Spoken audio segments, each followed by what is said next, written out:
Saint Paisios, be the bee and not the fly. Some people tell me that they are scandalized because they see many things wrong in the church. I tell them that if you ask a fly, "Are there any flowers in this area?"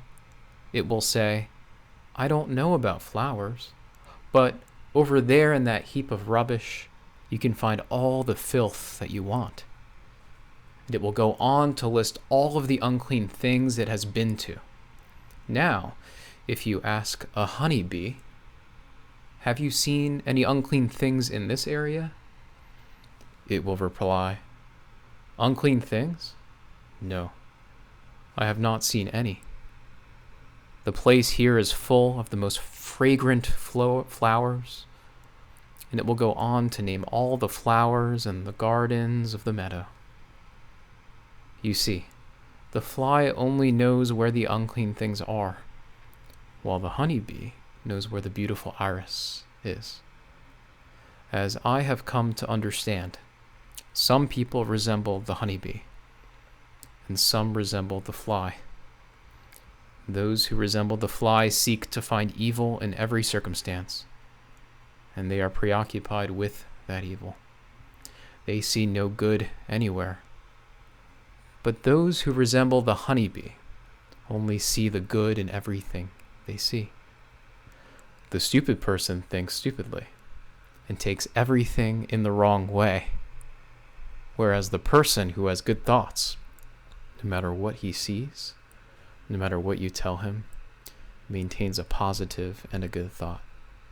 Saint Paisios of Mount Athos on good and evil thoughts. This comes from his Spiritual Counsels, number 3, on spiritual struggle.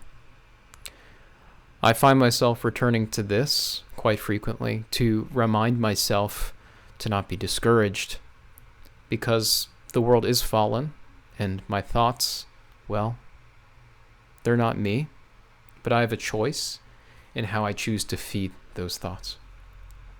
I believe within genuine psychotherapy, genuine mental health care, we're dealing with matters of the soul. We're dealing with thoughts and feelings that we've oftentimes become so attached to that we are enduring an unnecessary amount of suffering, and we aren't really creating space for love and for hope in our lives. There are all of these reasons to focus on the negative, but remember, you have a choice to see the positive, to be hopeful, and to experience joy in the world. It's really up to you to take the time to try to invest into positive thoughts, loving thoughts, and not to feed preoccupation with the world or worldly things.